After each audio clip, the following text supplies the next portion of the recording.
Alhamdulillah alladzi ahyana ba'dama amatana wa ilaihin nusyur. Asyhadu an la ilaha illallah wahdahu la syarikalah wa asyhadu anna Muhammadan abduhu wa rasuluh la nabiyya ba'dah.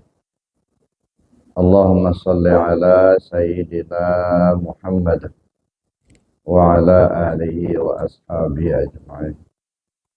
Ilahi anta maksudi wa ridhaka matlubi a'adini mahabbataka ma'rifataka.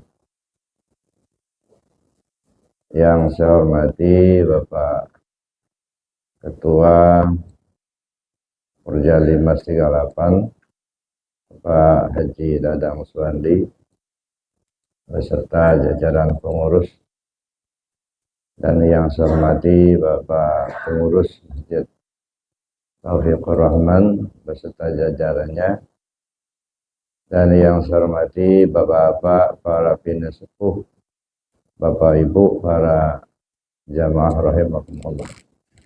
Alhamdulillah, bersyukur kita kepada Allah Subhanahu wa taala.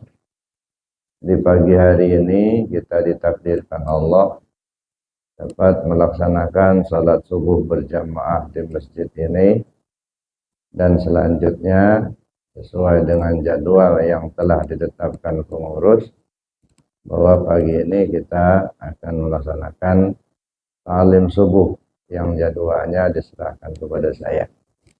Nah, mudah-mudahan semua aktivitas kita di pagi hari ini mendapatkan ridha dari Allah Subhanahu wa taala. Amin Allah. Pada awal-awal saya menyampaikan kajian di masjid ini tempo hari, saya sudah sampaikan bahwa fondasi dalam beragama itu dua kalimat syahadat. Di mana dua kalimat syahadat itu perlu kita pahami dari empat tingkatan, ya, 5 tingkatan. Jadi kita perlu pahami dari 5 tingkatan. Yang pertama, kita perlu memahami cara mengucapkannya. Itu ilmunya, ilmu syariat, ilmu fikih.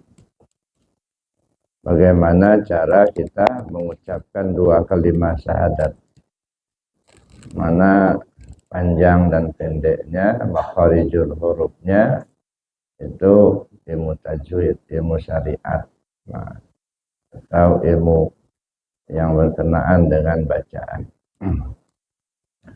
Yang kedua, kita perlu belajar cara mengamalkan. Allah sudah kita laksanakan talqin zikir. Jadi belajar cara mengamalkan dua kalimat syahadat itu artinya belajar ilmu tarekat. Nah, jadi belajar tarekat itu belajar cara mengamalkan dua kalimat syahadat atau belajar zikir. Dan yang ketiga, kita perlu belajar memahami isi dua kalimat syahadat. Kalau kalimatnya sudah jelas, asyhadu an la ilaha illallah wa asyhadu anna Muhammad Rasulullah, itu kalimatnya. Nah, karena itu dia disebut dua kalimat syahadat, karena dia terdiri dari kalimat tauhid dan kalimat rasul. Jadi ada kalimat tauhid, ada kalimat kerasulan. Asyhadu an la ilaha illallah itu kalimat tauhid. Asyhadu anna Muhammadar Rasulullah itu kalimat rasul. Itu bahasa Arab. Ya. Kalau kita alihkan dalam bahasa Indonesia, aku bersaksi tidak ada Tuhan selain Allah, dan aku bersaksi Muhammad utusan Allah. Itu alih bahasanya. Nah, yang namanya alih bahasa, supaya kita mengerti apa terjemahannya. Dialihkan dalam bahasa Indonesia, bisa dialihkan dalam bahasa apapun, yang penting kan kita mengerti maksudnya. Tapi isinya mana? Memahami isi dua kalimat syahadat itu adalah ilmu akidah atau ilmu tauhid.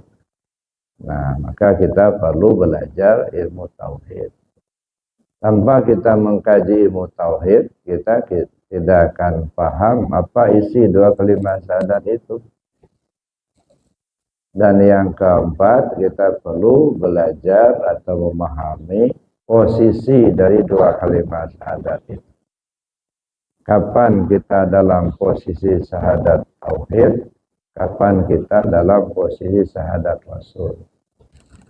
Dan ini banyak sekali dicontohkan oleh junjungan kita Nabi besar Muhammad SAW. Yang kelima, kita perlu memahami cara memakai dua kalimat syahadat itu.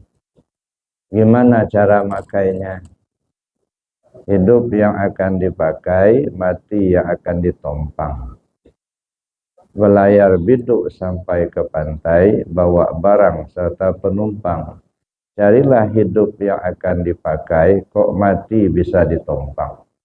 Mana pakaian hidup, mana tumpangan mati. Itu kita belajar cara memakai dua kalimat syahadat. Ilmunya ilmu ma'rifat. Jadi kalau memahami posisi, itu ilmunya ilmu hakikat. Kalau memahami cara memakai, itu ilmu ma'rifat. Nah, jadi dua kalimat syahadat tadi 5 tahapan itu. Belajar cara mengucapkannya ilmu syariat, belajar cara mengamalkannya ilmu tarekat, belajar memahami isinya itu disebut ilmu akidah atau ilmu tauhid, belajar memahami posisi ilmu hakikat, belajar cara memakainya ilmu ma'rifat. Nah, kalau kita sudah bisa memahami 5 tahapan itu, saya pikir cukuplah ya, sebagai bekal untuk pulang. Ya, sebagai bekal kita untuk kembali kepada Allah, untuk meninggalkan dunia ini. Tapi kalau kita baru hafal kalimatnya saja, saya pikir belum cukup. Nah, maka saya sering sampaikan juga, kalau sekedar hafal dua kalimat syahadat itu tidak istimewa. Nah, bagi kita tidak istimewa. Kenapa tidak istimewa? Karena burung beo juga ya, nampaknya hafal juga. Anak-anak TK sudah pada hafal dua kalimat syahadat. Kalau kita sudah tua-tua begini, cuman hanya hafal dua kalimat syahadat, nggak naik kelas TK itu. Nah, kita nggak mau seperti itu. Nah, maka kita mengkaji itu arahnya kemana? Ya, apa yang kita kaji? Jadi bukan hanya sekedar kita asal ngaji, enggak. Ada arahnya. Ya. Kita ngaji fikih, ngaji syariat, arahnya supaya tahu kita mana sah, mana batal, mana halal, mana haram. Ya, mana yang diperintahkan, mana yang dilarang. Nah, yang diperintahkan kita kerjakan, yang dilarang kita tinggalkan. Yang halal kita ambil, yang haram kita buang. Makanya saya sebut itu syariat itu jalan bagi tubuh. Nah, lalu kemudian kita perlu juga kita memahami cara mengamalkan. Cara mengamalkan dua kalimat syahadat tadi, yaitu ilmu tarekat. Nah, pada pagi hari ini kita akan masuk kepada kajian memahami isi dua kalimat syahadat. Nah, kalau cara mengucapkannya, insya Allah kita sudah hafal semua itu. Nah, tinggal kita ya mengulang-ulang, meluruskan bacaannya. Kalau mengamalkan, kita sudah talqin zikir. Talqin zikir itu belajar cara mengamalkan dua kalimat syahadat. Ilmunya ilmu tarekat. Jadi belajar tarekat, belajar cara mengamalkan dua kalimat syahadat. Nah, ketika kita sudah belajar mengamalkan dua kalimat syahadat, belajar tarekat, nah kita ikuti petunjuknya. Tidak cukup hanya sekedar didengar atau diketahui. Nah, sebab tujuan kita belajar kan supaya tahu. Kalau sudah tahu, nah kita amalkan. Kalau kita sudah tahu tapi kita tidak amalkan, nah itu jadi bumerang nanti di akhirat. Ya, la yazalu qadama 'abdin yaumal qiyamah hatta yus'ala an arba'. An umrihi fima afnahu wa an jismihi fima ablahu wa an ilmihi ma amila bih wa an malihi min aina iktasabah wa fima anfaqah. Belum bergeser telapak kaki seorang hamba pada hari kiamat nanti hingga ditanyakan kepadanya 4 persoalan. Pertama, umurmu kemana kau habiskan? Itu akan ditanya. Yang kedua, tubuhmu itu kemana saja kau bawa? Yang ketiga, ilmu yang sudah kau pelajari, yang sudah kau ketahui, apa yang sudah kau amalkan? Yang keempat, harta kekayaanmu dari mana kau dapat, kemana kau belanjakan. Nah, jadi kalau kita hanya ngaji-ngaji saja, tapi sudah kita tahu tidak kita amalkan, tanggung resiko nanti di akhirat. Ya, akan ditanya oleh Allah. Sudah belajar tarekat, sudah belajar zikir, tapi tidak diamalkan zikirnya. Nah, maka saya bilang jadi bumerang. Ya. Oleh karena itu Bapak Ibu saya anjurkan apa yang sudah kita pelajari, yang sudah kita tahu kita laksanakan. Sebab tujuan kita kan belajar ini kan untuk menyempurnakan diri kita. Kesempurnaan diri itu dari pengetahuan dan amalan. Nah, tidak cukup dengan ilmu tanpa amal, tetapi juga tak cukup amal tanpa ilmu. Asal berilmu saja tapi tak diamalkan, tak ubahnya pohon yang tak berbuah. Nah, al-ilmu bila amal kasyajar bila tamar. Ilmu yang tidak diamalkan tidak ubahnya seperti pohon yang tidak berbuah. Nah, tetapi beramal tanpa ilmu juga kesasar, asal jalan aja kita. Ya, nggak tahu arah, nggak tahu tujuan. Khawatirnya badan payah, hati susah. Ya, pokoknya jalan aja, beramal aja. Perasaan kita sudah benar, nggak tahunya belum ada isi. Ya, syariat itu ya perbuatan lahir itu perlu kita sempurnakan. Ya. Tetapi kan perbuatan lahir ibarat kulit, ibarat buah, itu kulit. Ya. Kulit yang sudah bagus, tapi kalau nggak ada isinya, nggak pula ada yang kita bisa manfaatkan. Secara syariat, sholat kita sudah benar secara syariat. Tetapi secara hakikat sudah benar apa belum? Ada isinya tidak? Kalau bacanya fasih bacaannya, tumakninahnya bagus. Berisi enggak? Nah, jadi enggak cukup kita hanya menyempurnakan syariat tanpa hakikat. Oleh karena itu sangat dipentingkan, sangat diperlukan kita mengkaji hakikat supaya kulitnya bagus, isinya juga bagus. Ya. Bapak Ibu yang saya hormati, karena itu kita perlu untuk mengkaji isi 2 kalimat syahadat. Ya. Bagaimana kita memahami isi 2 kalimat syahadat? Kita perlu belajar ilmu akidah, ilmu tauhid, karena akidah kita ini akidah tauhid, maka sering disebut ilmu tauhid. Jadi ilmu tauhid ini kan banyak namanya, Pak. Ada disebut ilmu tauhid karena kita mengesahkan Allah, ya, atau mengaitkan keyakinan kita dengan keesaan Allah. Ya, Allah itu nggak perlu diesahkan sebenarnya, karena memang dia sudah esa. Nah, jadi kita tidak berarti kalau kita tidak mengesahkan Allah itu nggak esa, enggak. Ya. Allah itu sudah esa melekat pada zatnya. Di sedunia ini nggak ada orang yang mentauhidkan Allah, Allah tetap tauhid, Allah itu satu. Jadi kita bukan mentauhidkan Allah sebenarnya, tapi mengaitkan keyakinan kita dengan tauhidnya Allah, dengan keesaan Allah. Nah, supaya tidak syirik begitu. Itu yang menjadi Bapak Ibu yang saya hormati, ilmu tauhid ada disebut ilmu akidah, ilmu tauhid. Bisa juga ilmu tauhid itu disebut usuluddin. Usulul, karena dalam agama ini itu ada dua cabang.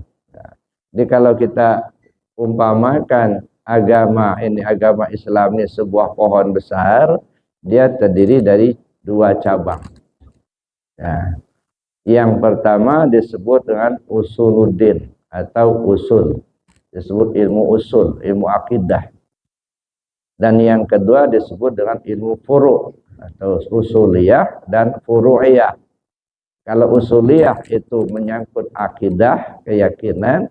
Kalau furu'iyah itu menyangkut masalah amalan, ya, perbuatan. Nah, jadi bisa disebut dengan ilmu usul. Maka kalau di kampung-kampung itu selalu disebut ngaji usul. Nah, ngaji usul. Mau kemana Pak? Mau ngaji. Ngaji apa? Ngaji usul. Nah, ngaji tauhid itu. Ngaji, maka saya bilang tadi, ketika kita ngaji harus jelas ini ngaji apa. Enggak hanya sekedar ngaji, dengar ceramah aja, enggak. Nah, kita mau ngaji syariat, apa ngaji tarekat, ngaji hakikat, apa ngaji ma'rifat. Dengan ilmu usuluddin. Atau disebut juga ilmu akidah atau ilmu hakikat. Nah, jadi Bapak Ibu yang saya hormati, jadi karena itu kita akan mencoba untuk memahami isi dua kalimat syahadat, yaitu dengan kita mengkaji ilmu akidah. Banyak teori di dalam kita mengkaji ilmu tauhid, ilmu akidah. Ada teori dengan tauhid uluhiyah, dengan tauhid rububiyah. Ya. Tauhid uluhiyah artinya kita mengkaji, memahami tentang ketuhanan. Ya. Yakinlah kita bahwa yang kita sembah, yang kita arahkan pengabdian kita hanya kepada Allah. Percaya kita kepada Allah dan kita yakin kita laksanakan ibadah kepadanya. Nah, keyakinan kita bahwa Allah lah yang berhak disembah. Tauhid uluhiyah. Tauhid rububiyah, berkeyakinan kita dan berpaham kita bahwa yang mengatur alam ini adalah Allah. Ya. Baik alam kabir maupun alam shaghir. Alam kabir, alam jagat raya ini. Ya. Alam shaghir, diri kita. Nah, tentang diri kita saja, siapa yang mengatur aliran darah kita? Ya, yang mengalir ke sekujur tubuh kita. Tanpa kita atur sendiri enggak. Tanpa ada knop, tanpa ada tombol yang perlu dipencet. Nah, enggak ada.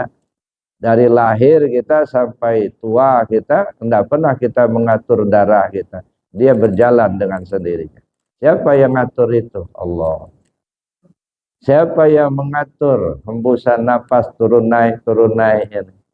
Siapa yang mengatur detakan jantung kita? Ya, tanpa kita atur, dia sudah berjalan dengan sendirinya. Pasti ada yang ngatur. Yang ngatur siapa? Allah. Ya, termasuklah Allah lah yang menjaga ketika kita tidur. Ya. Coba Bapak perhatikan orang tidur kalau dalam ngangap mulutnya. Siapa yang ngejaga itu? Coba kalau cecak jatuh masuk ke dalam.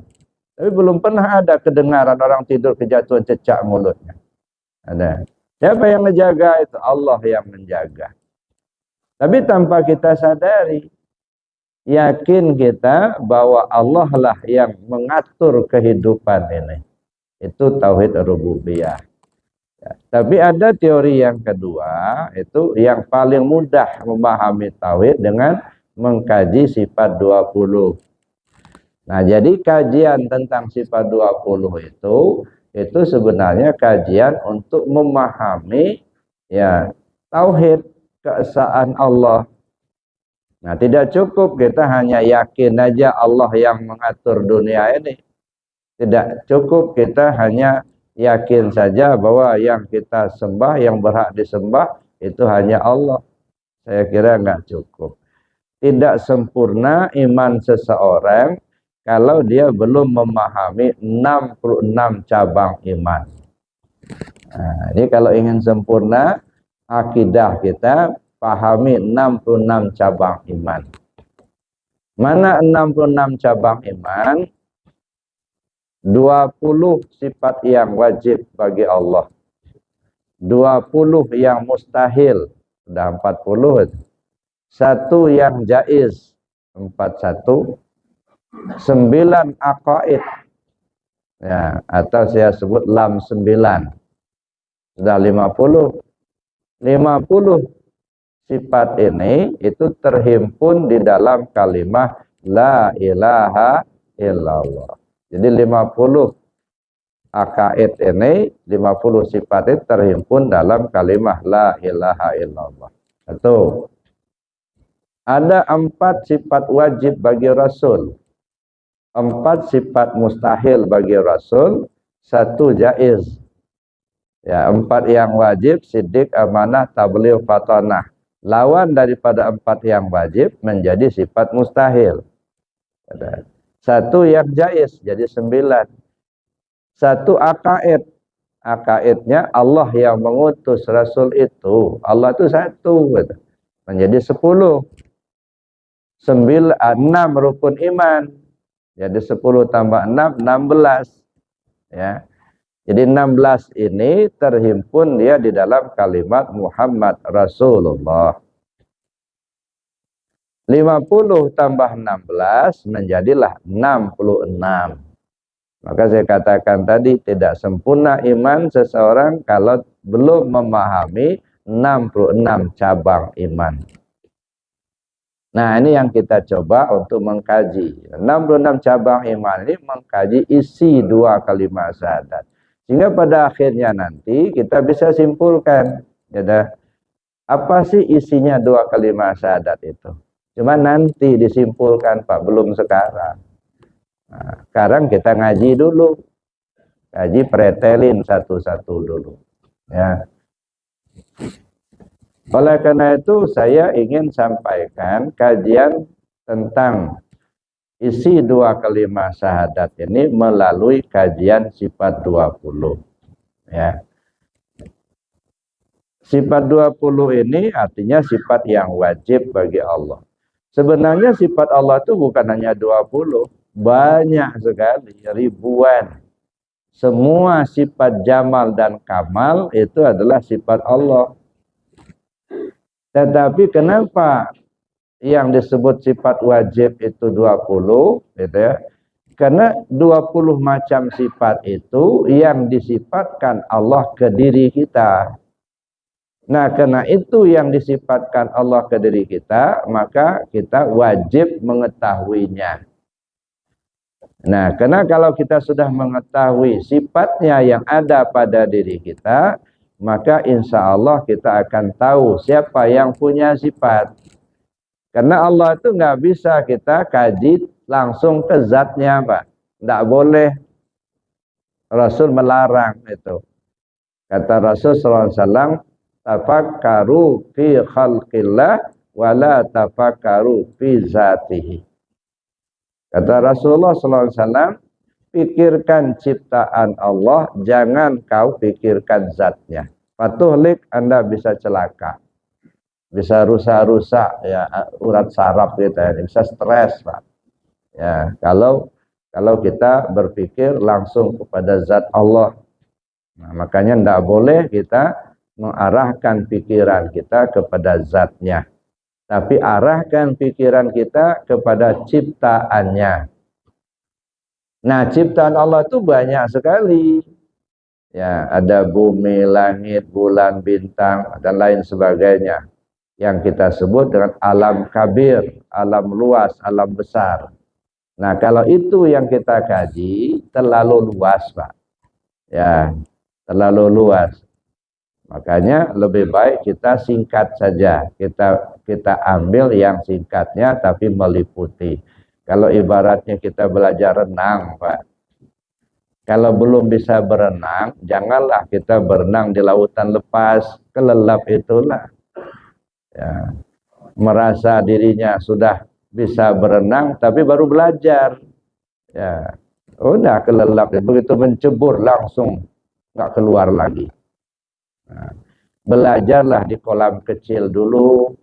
Nanti kalau sudah bisa berenang di kolam kecil, nah baru kita menyebar ke kolam yang lebih besar, bisa ke laut begitu. Kalau memang sudah bisa ahli berenang. Artinya ketika kita mengkaji itu jangan langsung kita ke alam kabir. Gitu.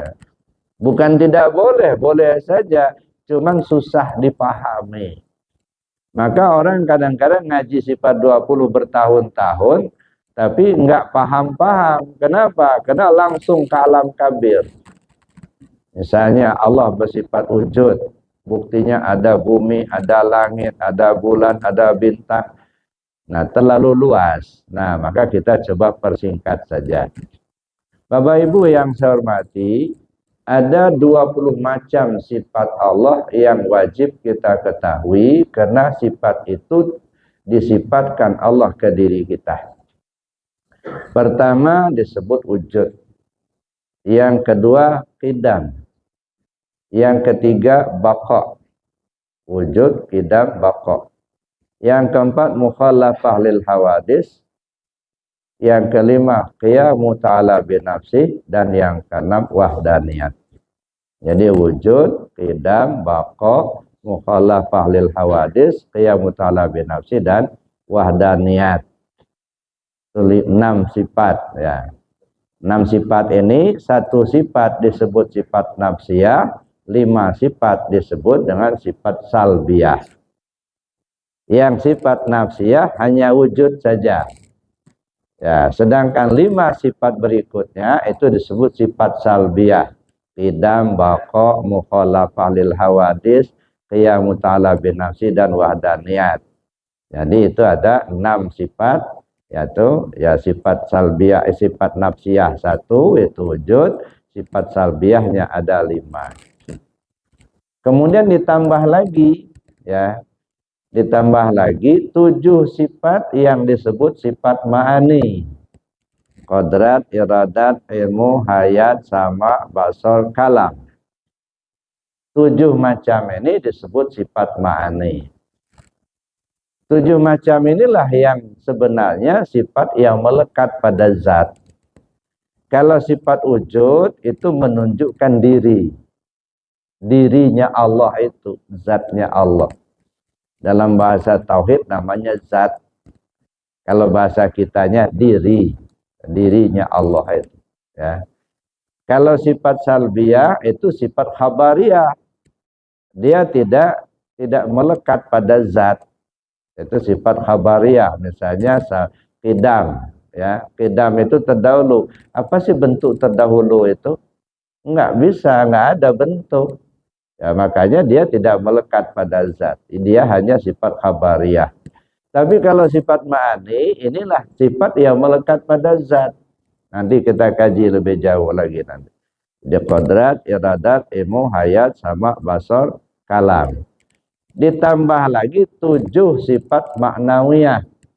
Qadirun, muridun, alimun, hayyun, sami'un, basirun, dan mutakallimun.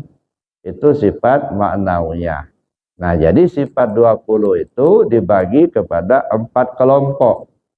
Ada disebut sifat nafsiyah, ada yang disebut sifat salbiyah, ada yang disebut sifat ma'ani, ada yang disebut sifat maknawiyah. Nah, dan semua itu ada di diri kita. Ya.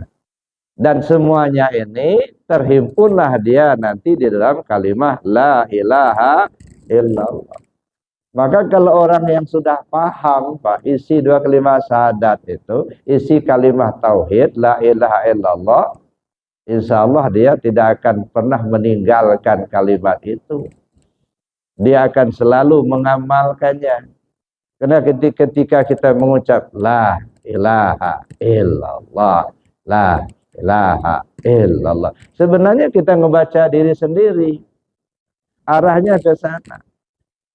Jadi kita beramal itu pertama kita ngamalkan apa yang diperintahkan Rasul. Ya. Nah, makanya disebut ta'abudi gitu ya. Apa perintahkan Rasul?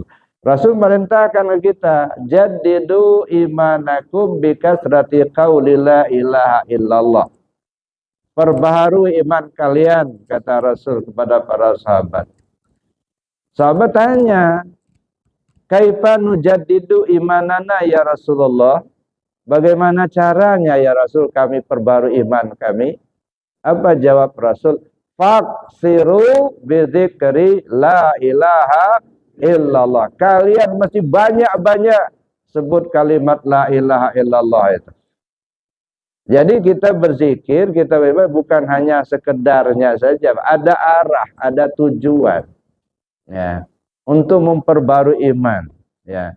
Makanya bisa saja ada kalimat zikir yang singkat seperti tadi ya, astaghfirullahalazim allazi la ilaha illa huwal hayyul qayyum wa atubu ilaih. Kemudian Allahumma antas salam wa minkas salam wa ilaika ya'udus salam. Wa hayyina rabbana bisalam wa dakhilna jannata darussalam. Itu kan doa. Ya.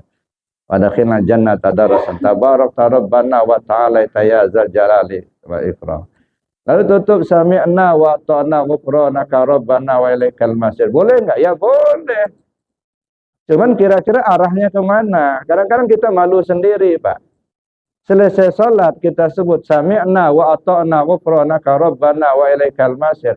Keluar masjid bohong kita, ngebully orang kita, mencaci maki orang kita, maling kita, korupsi kita. Tadi katanya sami'na wa ata'na. Jadi jangan hanya sekedar basa-basi kepada Allah itu. Ini basa-basi itu. Ya. Betul-betul yang ingin kita pakai gitu. Kalau sami'na wa ata'na, patuhi apa yang diperintahkan Allah. Jangan maling kita. Salat. Ya, nah, ini sami'na wa ata'na, selesai salat, begitu keluar masjid mulai jadi koruptor. Ngutak-ngatik angka. Ya, mulai ngebully orang, memfitnah orang, ada. Jadi kita malu sendiri sebenarnya sama Allah. Nah, dengan tidak mengabaikan zikir yang seperti itu, mari kita arahkan kemana arah ya tujuan zikir kita. Memperbaharui iman. Ya. Sebab iman kita ini tidak ubahnya seperti ombak lautan. Kadang-kadang naik, kadang-kadang turun. Ketika lagi naik, rajin betul ikut pengajiannya.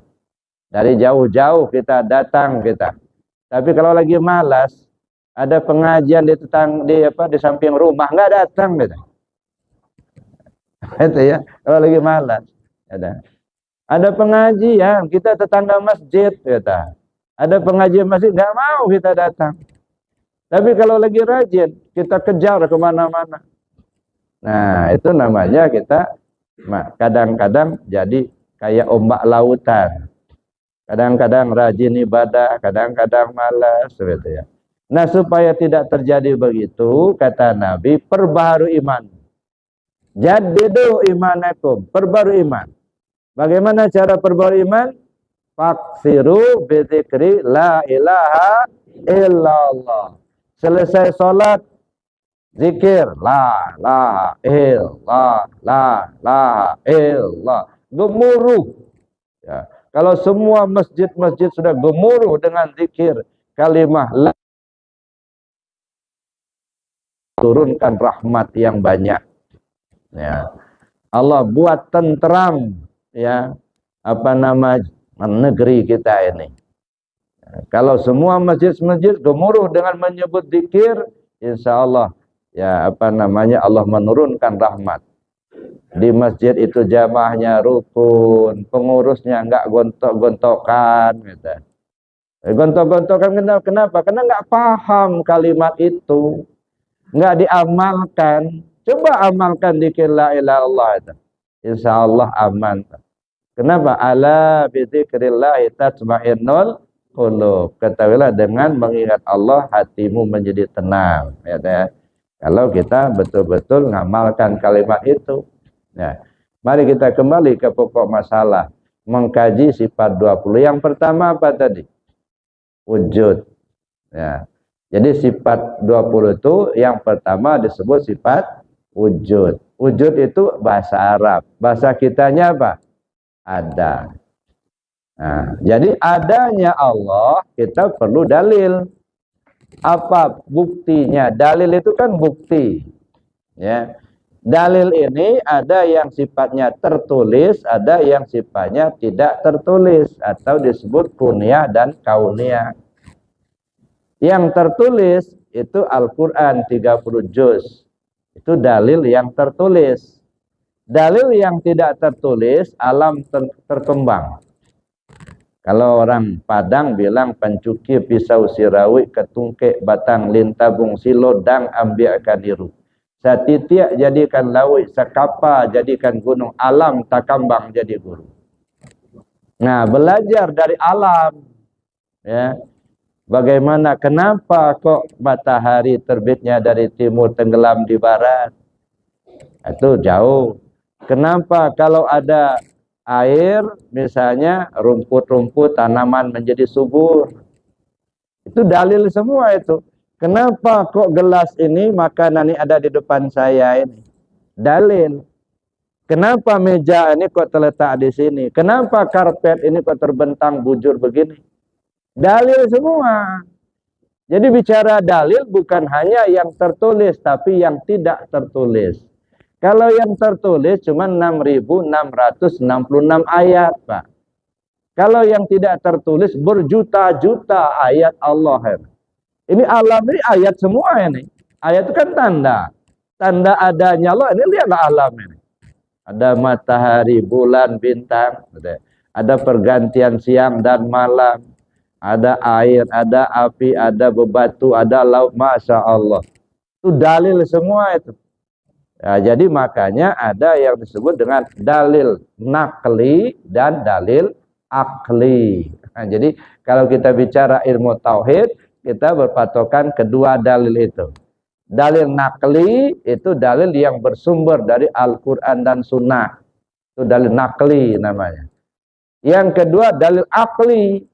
Dalil akli berdasarkan logika. Ya. Kadang-kadang dia tidak tersebut di dalam Al-Quran, tetapi tidak bisa ditolak oleh akal. Ada ya. Ya, tidak bisa ditolak oleh akal kita. Itu dalil. Jadi banyak sekali itu dalil-dalil yang tidak tertulis. Tetapi Bapak Ibu yang saya hormati, perlu kita untuk memahaminya lebih jauh, gitu ya.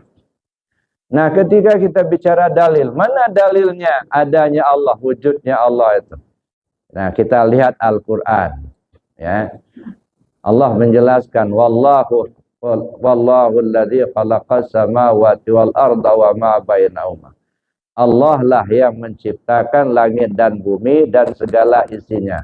Allahul ladzi khalaqas samawati wal arda wa ma bainahuma. Nah, ternyata memang bumi sudah ada, belum lahir kita, Pak. Bumi sudah ada. Belum lahir kita, angin sudah ada. Manusia belum ada di atas dunia ini. Allah sudah siapkan bumi tempat berpijak, ya, langit tempat berteduh. Belum lahir manusia ke atas dunia, air sudah diciptakan Allah. Ya. Laut terbentang luas, matahari, bulan sudah terjadi. Itu semua dalil. Bukti adanya Allah. Kenapa bukti adanya Allah? Ya, karena tidak mungkin ada sesuatu yang tidak ada yang menjadikan. Pasti. Ya.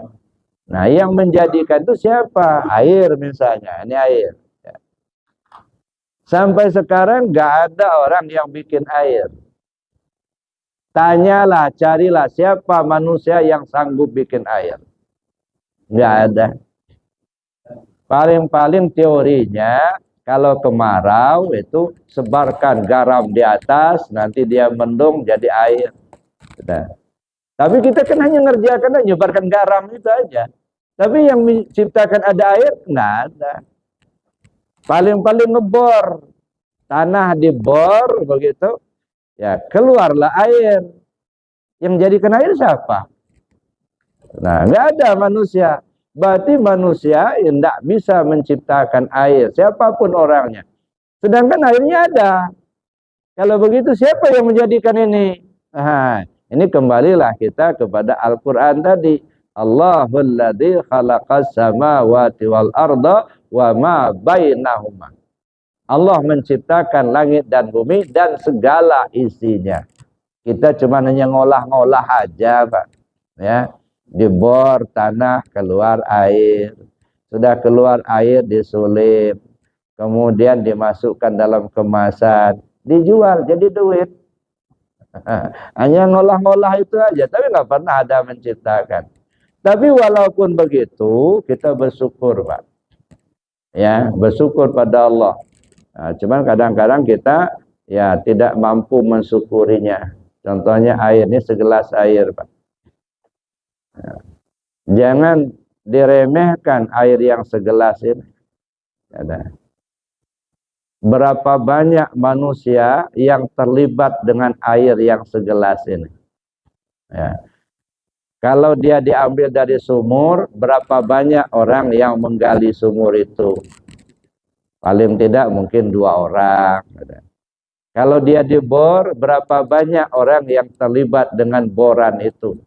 Mulai dari bikin bornya, bor itu dari besi, menambang besinya berapa orang, sudah besi ditambang, lalu kemudian diolah. Ya, yang mengolah ikut mengolah sampai jadi besi itu berapa orang. Setelah sampai jadi besi, kemudian dijual ke pasaran. Nah, dari distributor sampai ke konsumen itu berapa orang yang terlibat, diangkut sama mobil, berapa orang yang terlibat dengan mobil itu. Lalu kemudian katakanlah dirakit menjadi mesin. Setelah dirakit berapa orang yang terlibat dengan rakitan mesin. Lalu kemudian digunakan ngebor, keluarlah air. Lalu air dikemas, berapa orang yang terlibat dengan kemasan air, mulai dari bikin plastiknya, kemudian ngelemnya, setelah jadi kemudian dikumpulkan, dimasukkan dalam dalam kardus begitu. Dibawalah ke distributor, dari distributor terus kepada sampai kita konsumen, sampai ke depan kita. Jadi jangan hanya melihat air satu gelas, berapa sih air segelas itu? Cuma 500 rupiah, cuma 1000 rupiah. Bukan itu, Pak.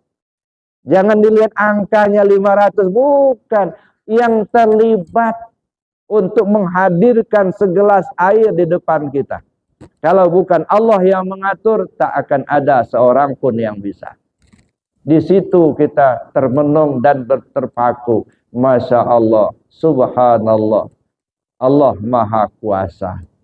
Coba kalau kita yang menghimpunkan itu semua nggak akan sanggup. Berapa juta biaya yang harus kita sediakan itu.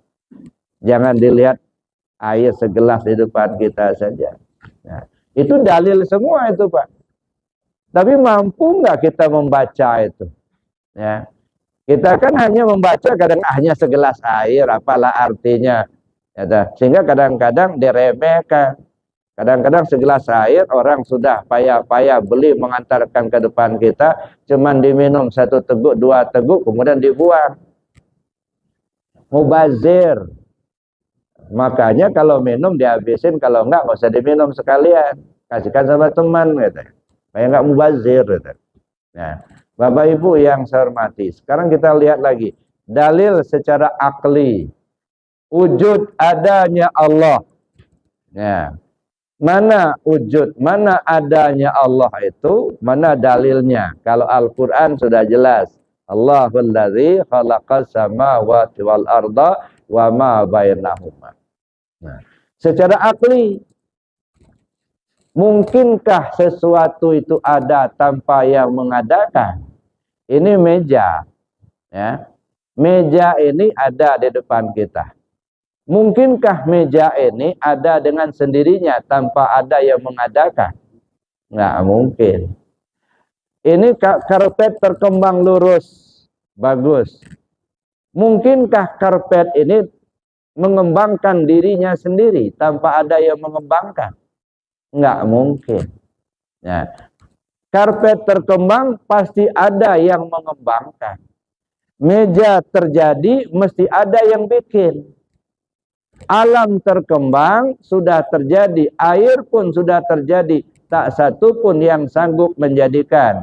Siapa yang menjadikan? Itulah yang namanya Allah. Jadi Bapak Ibu yang saya hormati, nah sekarang yakin kita bahwa Allah itu wujud, ada. Apakah wujud, sifat wujud itu ada ke diri kita? Nah, ini ya, katanya kan sifat 20 itu disifatkan Allah ke diri kita. Nah, sekarang kita cek, benar enggak sifat wujud itu ada di diri kita ini?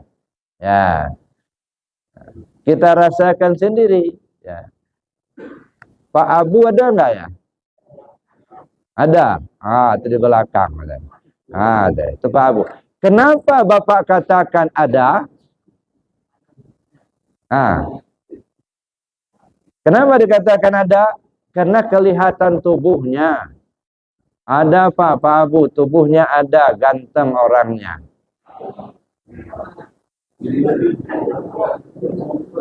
Jadi menunjukkan adanya Allah itu adalah adanya tubuh kita, gitu. Nah, kalau kita tanya lagi, misalnya kita bertanya kepada, ada enggak Pak Ali? Ali mana? Banyak Ali. Ali Kartanegara ada enggak? Enggak ada. Nah, kenapa Bapak katakan enggak ada? Enggak kelihatan tubuhnya. Jadi adanya Allah ditunjukkan oleh tubuh kita inilah. Jadi untuk mengetahui adanya Allah enggak usah kita lihat alam besar ini. Perhatikan di ada enggak kita? Ada. Nah, inilah bukti adanya Allah itu. Itu ya. Ini kalau kita bawa keluar, ada bumi, ada langit, bulan, bintang, benar, cuman kelebaran, Pak. Terlalu luas. Ya. Menunjukkan adanya Allah, perhatikan diri kita. Adakah diri kita? Ada. Kalau kita ada, inilah bukti adanya Allah itu. So, nggak mungkin ini ada tanpa ada yang mengadakan. Tapi Allah itu ada, mustahil tiada.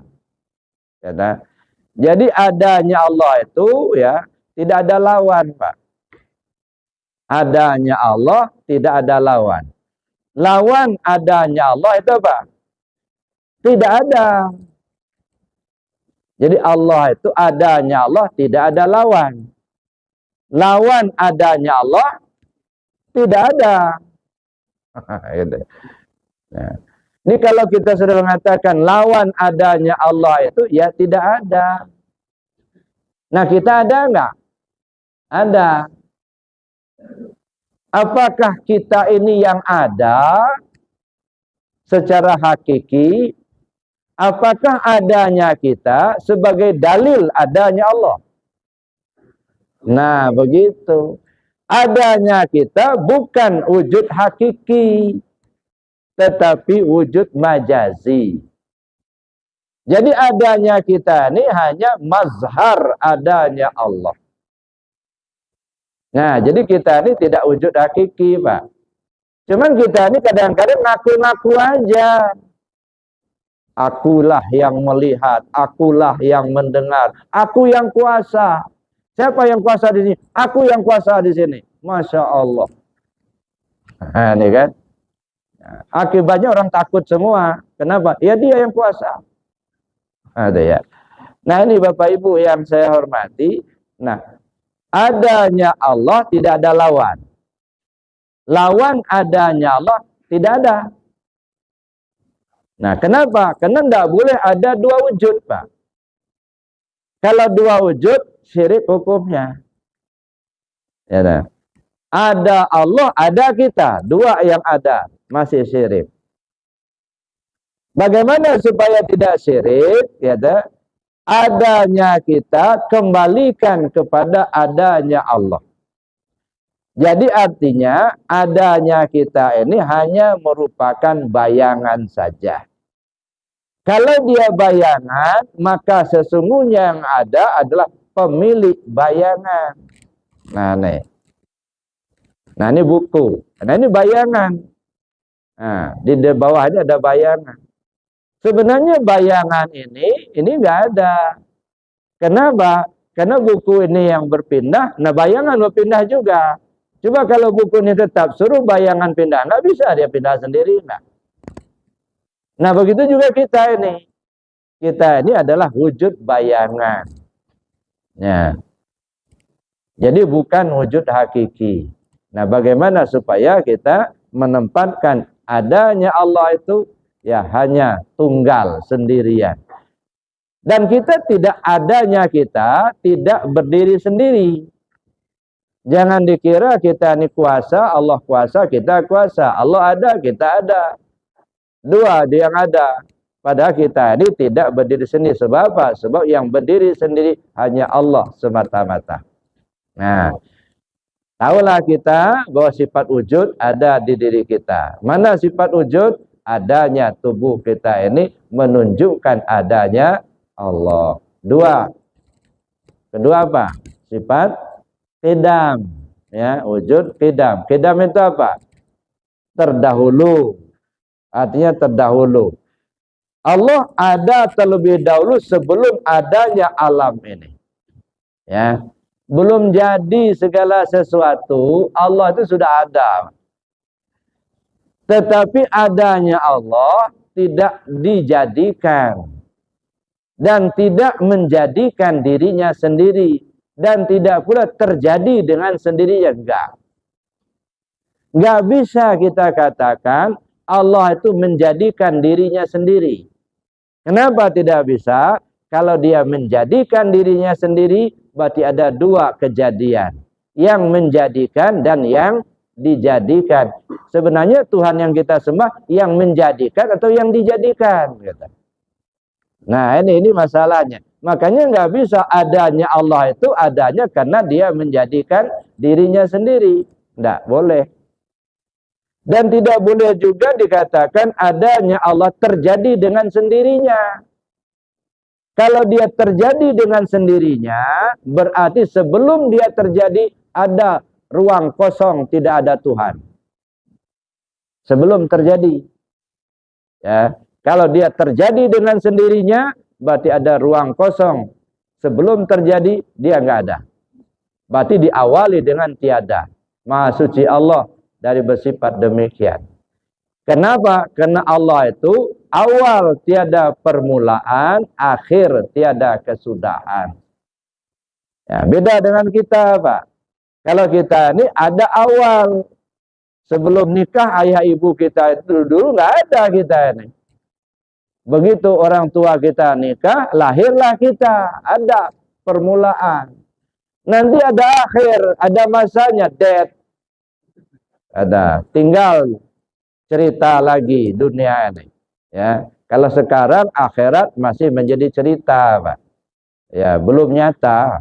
Ya, dunia nyata, akhirat masih cerita. Tapi nanti setelah di akhirat, akhirat nyata, dunia tinggal cerita.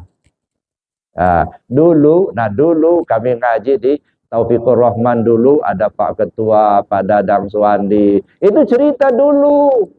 Setelah sampai di mana? Setelah di akhirat. Di mana ceritanya? Mudah-mudahan ceritanya di sorga, Pak. Kalau ceritanya di neraka dulu kami ngaji. Tapi malang bagi saya katanya nggak ikut ngaji. Masya Allah. Makanya nah kita ya berusaha dan bermohon mudah-mudahan semua kita ini bisa ngumpul di sorga nanti. Amin Allahumma amin ya. Nah, cuman kalau ada yang duluan, nah tolong dicari, dipanggil-panggil kami yang belakangan. Jangan pula cerita-cerita nanti kata Pak Haji Dadang, lo awas lo katanya. Kalau kamu nggak ngajak saya, kata Pak Dadang, nanti saya lapor sama Allah kelakuan kamu zaman dulu. Ujung-ujung nggak jadi masuk surga. Janganlah, jangan dilapor-laporkan lah, itu kan kasihan itu. Mohonkan ampun ya Allah, tolong ampunkan dosanya beliauan itu. Dia itu orang baik ya Allah. Oh ya, saya ampuni kata Allah. Ya udah masuk. Jangan mau diungkit-ungkit masa lalu, Pak. Kasihan. Jadi itu Bapak Ibu yang saya hormati. Nah, jadi adanya Allah itu tidak terjadi dengan sendirinya, tidak pula menjadikan dirinya sendiri. Lalu bagaimana kita mengatakan adanya Allah? Awal tiada permulaan, akhir tiada kesudahan. Ya udah itu aja. Gimana selanjutnya? Wallahu a'lam. Hanya sebatas itu yang bisa kita katakan. Adanya Allah, awal tiada permulaan, akhir tiada kesudahan, kata ya. Ya sebab ya ciptaan Allah ini kan juga ada yang ada awal, ada akhir. Ya tubuh kita ini ada awal, ada akhir. Awalnya dulu diawali dengan hubungan ayah ibu kita, akhirnya kematian kita masing-masing. Itu makanya ada awal, ada akhir. Tapi ruh kita ada awal, tiada akhir. Nah, kan? Jadi kalau ruh kita ini ada awalnya, tapi tiada akhir. Kenapa? Karena ruh kita itu muhdas qadim. Ya, dia makhluk diciptakan Allah, tapi dikekalkan oleh Allah. Makanya ruh manusia enggak ada yang mati, Pak. Ya, wala taqulu liman yuqtalu fi sabilillahi amwat bal ahya walakin la tash'urun. Jangan kamu kira orang yang terbunuh di jalan Allah itu mati. Mereka hidup, cuma kamu enggak tahu. Yang terbunuh di jalan Allah maksudnya yang meninggal dunia ya sesuai ketetapan Allah. Ada yang meninggal kena sakit, ada yang meninggal kena tabrakan, ada yang meninggal kena tenggelam, dan lain sebagainya lah. Itu semuanya jalan Allah, artinya ketetapan Allah. Nah, semua orang yang mati tentu menjalani ketetapan itu, gitu. Nah, yang mati itu kata Allah tidak mati, yang terbunuh nggak mati. Mereka hidup, cuma kita nggak tahu. Kenapa kita nggak tahu? Karena nggak ada tubuhnya lagi, gitu. Tapi yang namanya roh hidup terus tanpa batas. Nah, ada beberapa makhluk yang dikekalkan oleh Allah. Salah satunya adalah ruh manusia. Dia ada awalnya, tapi tiada akhirnya. Tapi kalau Allah tiada awal, tiada akhir. Jadi Bapak Ibu yang saya hormati, yang kedua qidam. Apakah sifat qidam itu ada pada diri kita? Coba cek. Nah, qidam itu apa artinya tadi? Terdahulu, ya. Kira-kira sifat terdahulu itu ada nggak sifat itu disifatkan Allah ke diri kita manusia ini? Nah, coba perhatikan, ya. Bagaimana kita memperhatikan adanya sifat qidam ada apa enggak sama kita? Nah, ada. Mana buktinya? Duluan bapak daripada anak. Nah, kan ada sifat dahulu mendahului. Kakak lebih dulu ada daripada adik. Ya, ruh kita lebih dahulu ada daripada tubuh. Itu sifat dahulu mendahului itu disifatkan Allah ke diri kita sendiri. Tapi lagi-lagi yang namanya sifat qidam itu sifat salbiyah. Sifat salbiyah itu apa? Sifat khabariyah. Dia tidak ada bentuk, tidak ada wujud. Mana wujud qidam? Mana wujud terdahulu? Enggak ada. Dia hanya mengkhabarkan saja, dia tidak terkemudian. Allah bersifat qidam, artinya apa? Allah bersifat dahulu, mendahului dari segala yang ada. Sebelum segala yang ada ini ada, Allah sudah ada terlebih dahulu. Nah, sifat qidam dahulu mendahulu itu ada pada diri kita. Saya katakan tadi, ruh kita ada terlebih dahulu sebelum adanya tubuh. Kakak lebih dulu ada daripada adik. Ayah lebih dulu ada daripada anak. Berarti sifat dahulu mendahulu itu ada pada diri kita. Disifatkan Allah ke diri kita. Ya, sudah itu apa? Baqa, wujud, qidam, baqa. Baqa itu artinya kekal, ya dah. Ya, kekal itu apa? Ya enggak lenyap. Ada Allah sekarang sampai kapanpun Allah itu ada. Ya, bukan enggak sama dengan kita, katanya. Tapi apakah sifat baqa itu ada pada kita? Ada. Mana buktinya? Nah, ini sifat loh. Sifat kekal. Dulu ya, belum sekolah, nggak tahu kita 2 tambah 2 4. 2 kali 2 4. 4 kurang 2 jadi 2. Nggak tahu. Begitu kita sekolah, belajar, kita diajar sama guru kita, 2 kali 2 sama dengan 4. Atau 2 tambah 2 sama dengan 4. 4 bagi 2 sama dengan 2. Dulu, sekian puluh tahun yang lalu. Masih ingat nggak Pak sekarang? Masih, itu kan kekal itu. Cuman kadang-kadang yang sering dipakai tambah kurang bagi yang jarang dipakai. Walaupun sudah tahu dipakai. Tapi dulu kita belajar 2 tambah 2 4 dulu. Sekarang masih tahu. Udah sekian puluh tahun masih tahu. Nah, itu kan kekal. Ada sifat kekal itu di diri kita ini. Disifatkan Allah ke diri kita. Wujud, qidam, baqa, ya. Mukhalafah lil hawadis. Berbeda Allah Ta'ala dengan sekalian baharu. Benar nggak ada keberbedaan itu disifatkan Allah ke diri kita? Kalau kita dengan Allah jelas berbeda. Kita melihat pakai mata, Allah melihat nggak pakai mata. Kan itu berbeda. Nah, kita berjalan pakai kaki. Kalau Allah nggak pakai kaki. Ya. Nah, kita mendengar pakai telinga, Allah mendengar nggak pakai telinga, kan berbeda. Kita hidup pakai ruh, Allah hidup nggak pakai ruh. Itu ya. Nah, tapi apakah sifat mukhalafah berbeda, keberbedaan itu ada pada manusia, pada kita? Ada, mana buktinya? Lihat nih sebanyak ini jamaah. Ada nggak yang sama persis? Nggak ada. Walaupun kembar, ya.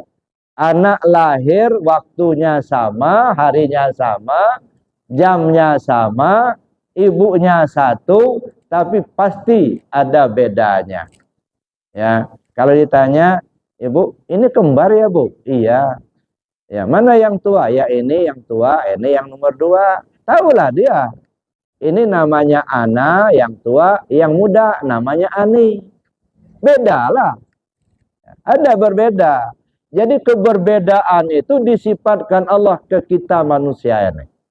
Ya, semua kita bermiliar-miliar manusia di dunia ini nggak ada satupun yang sama persis. Kalau kaya-kaya mungkin ada kaya-kaya. Nah, sebab kalau kaya itu tanda beda itu Pak. Kamu itu kayak orang kaya, berarti beda itu. Miskin itu artinya itu. Kamu kayak orang pintar, berarti bodoh itu. Nah, jadi sifat keberbedaan itu ada pada kita. Nah, wujud, qidam, baqa, mukhalafah lil hawadis, qiyamu ta'ala binafsih, berdiri dengan sendirinya. Ada enggak sifat qiyamu ta'ala binafsih pada diri kita ini? Coba tunjukkan, mana sifat qiyamu ta'ala binafsih itu? Bapak Ibu, berdiri dengan sendirinya. Nah, ini satu contoh. Ada orang dari Jakarta, umpama datang ke Lampung bawa duit 1 miliar. Ya. Bapak ada duit 1 miliar di rumah, Pak? Nggak ada. Hah? Insya Allah ada. 1 triliun? Jangan insya Allah, benar ada enggak gitu. Yang saya tanya ada enggak di rumah gitu. Jangan dipermainkan insya Allah itu Pak. Ya dah. Sekarang itu ada apa enggak gitu. Ada enggak? Enggak ada. Nah, itu aja. Jangan insya Allah, tapi nggak ada. Itu tuh mempermainkan Allah itu. Tidak boleh, Pak. Ya. Kalau ditanya, ada nggak di rumah? Nggak ada. Jelas itu. Kalau insya Allah belum ada itu. Itu mempermainkan Allah, tidak boleh. Sama dengan kita undangan. Bapak bisa hadir nggak besok? Nah, boleh kita insya Allah. Karena kita nggak bisa kepastian. Tapi kalau barang pasti harus jelas, Pak. Ada apa enggak? Gitu aja. Tapi kalau kita undangan, Pak, bisa nggak hadir besok? Nah, baru insya Allah. Karena kita nggak tahu. Tapi kalau di rumah kan sudah tahu kita. Sesuatu yang sudah jelas nggak boleh kita katakan insya Allah. Ya, udah jelas kita nggak mau datang besok. Kenapa? Karena mau berangkat ke Jakarta. Masih ngomong insya Allah nggak bisa, Pak. Harus katakan maaf besok saya nggak bisa hadir. Kenapa? Ada rencana mau ke Jakarta. Gitu ya. Jadi Bapak Ibu yang saya hormati, jadi artinya Pak, ya kalau artinya kita nggak punya duit, ya di rumah katakan nggak ada. Bapak ada nggak duitnya di rumah 1 triliun? Terus terang aja. Nah, sekarang ada orang dari Jakarta datang bawa 1 triliun, Pak. Ya, mau dia sedekahkan sama siapa yang mau terima? Mau nggak terima duit? Mau kan? Cuman orang ini nggak ada kaki dua-duanya. Dia minta kaki bapak itu dua-dua dikasih duit 1 triliun. Mau nggak?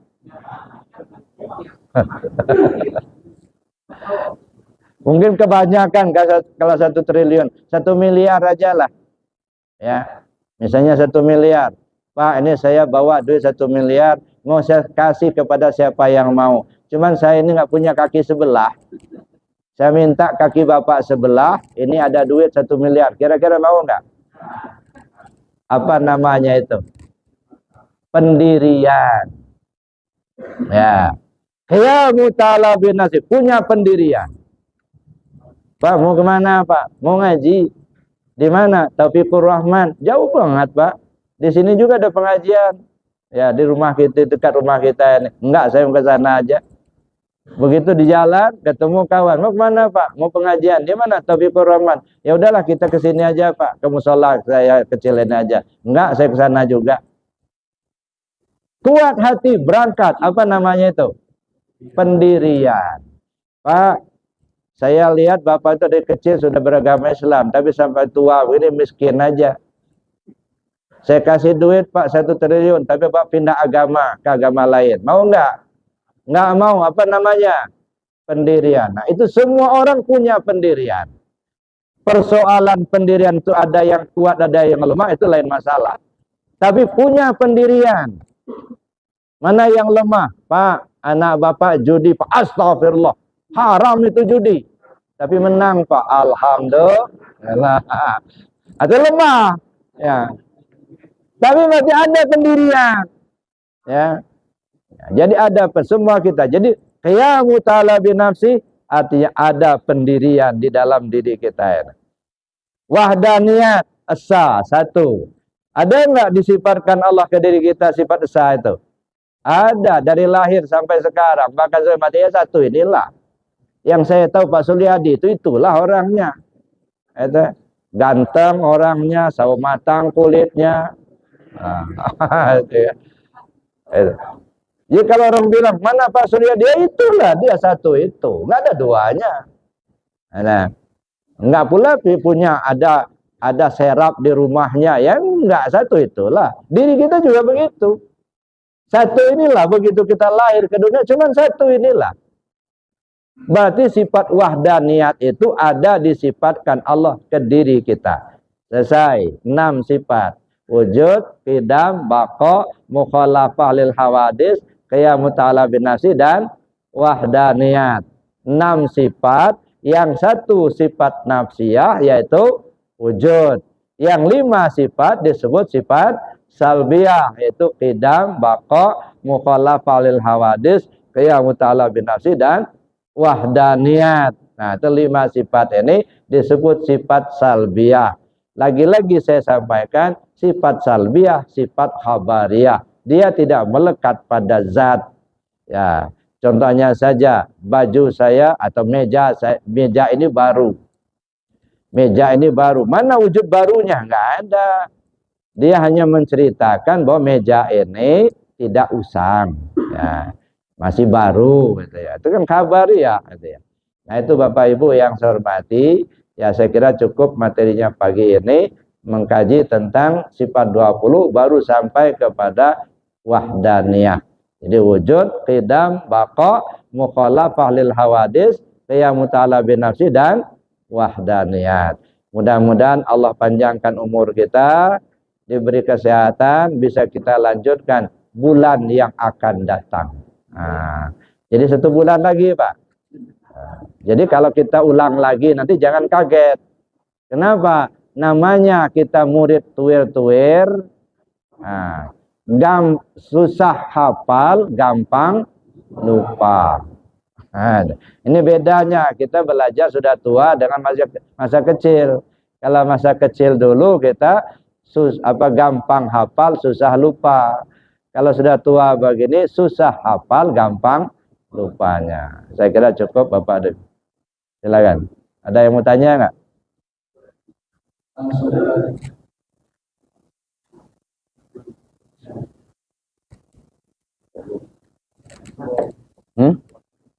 Oh ya. Baik. Nah, karena kita dibatasi waktu, mari kita tutup dengan doa dan kafarat majlis. Bismillahirrahmanirrahim. Allahumma inni astaudi'uka ma 'allamtani wardutu ilayya inda hajati wala tansani ya rabbal alamin. Subhanakallahumma wa bihamdika asyhadu an la ilaha illa anta astaghfiruka wa atubu ilaik. Assalamualaikum warahmatullahi wabarakatuh. Terima kasih kepada Buya yang telah memberikan ceramah kepada kita semua. Kemudian untuk besok pagi ada juga mengikuti taklim subuh di Masjid Al-Yakin pada kita terpanggil ceramah benar waktu kembali bersama masyarakat. Wabillahi taufiq wal hidayah.